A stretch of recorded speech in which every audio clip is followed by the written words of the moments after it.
If Time of the Titans is the most uplifting and spectacular episode of Walking with Dinosaurs, it could be argued that Cruel Sea is the most dark, foreboding, and suspenseful, and in no way is that a bad thing.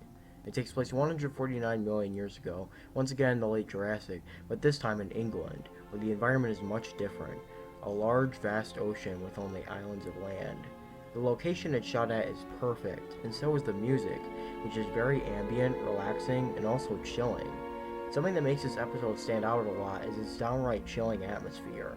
The music is so ominous and ambient, perfectly complementing its tone. In addition, the opening is flat out awesome. I love how it tricks its audience, and the narration creates this perfect sense of dread. It's definitely the best intro in the entire series. The main focus are Ophthalmosaurus, a Jurassic ichthyosaur with gigantic eyes. Numerous females come to the reefs from deeper waters to give birth to their young. While most are successful, one has a lot of trouble and ends up being lunch for the gigantic Plesiosaur Liapleurodon, which is said to be the largest and most powerful carnivore ever to live on the planet.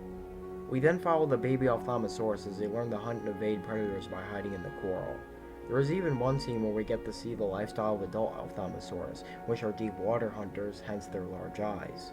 Their co-stars, besides the Liapleurodon, include the long-necked Plesiosaur crypticlitis, a small pterosaur called Rhamphorhynchus with a very distinct odd head and a very toothy beak, the megalosaur theropod Eustreptospondylus, and Jurassic sharks called Hybotus. We learn about all of their unique adaptations and lifestyles throughout the episode, and there are plenty of awesome moments. It also has a great ending reminiscent of New Blood.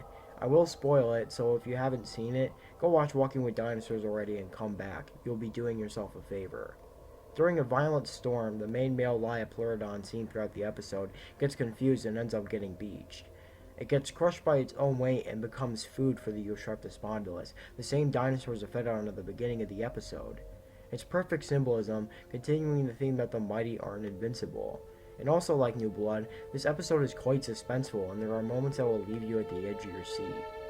However, despite all the great stuff, there are a few glaring scientific errors.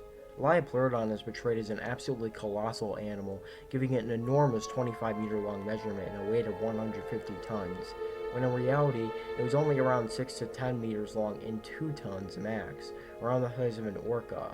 However, this actually does have a scientific basis. It was based off a very fragmentary pliosaur vertebrae that was thought to be of an 18-meter-long juvenile Liapleurodon. However, nowadays that measurement is considered dubious, with a 15 to 11-meter-long measurement being more accurate, and they are no longer believed to belong to Liapleurodon. The model also needs a thicker neck and lacks the tail fluke we now know all plesiosaurs, including Pliosaurus, had, though the latter is something we only found out in 2010. Speaking of plesiosaurs, crypticlitis also lacks a tail fluke and couldn't actually go on land.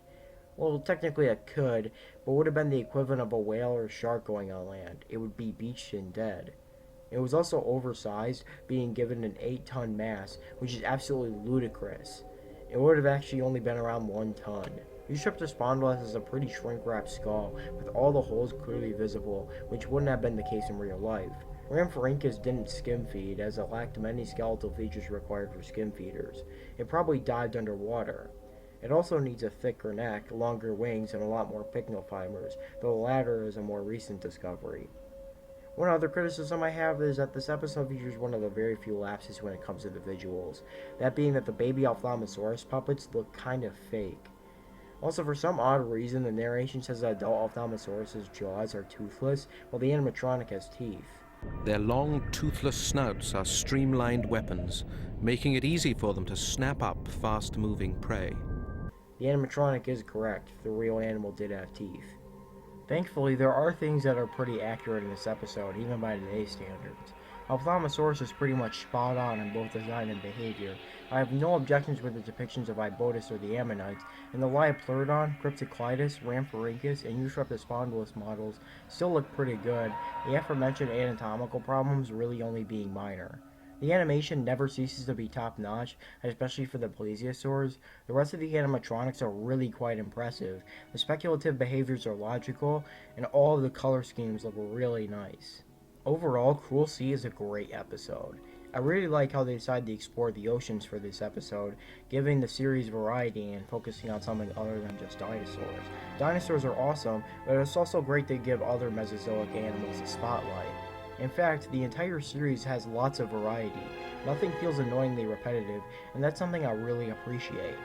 It may not hold up as well to our current scientific knowledge as the previous episode, but its brilliant atmosphere, storytelling, and visuals still make it a more than worthy inclusion in the series.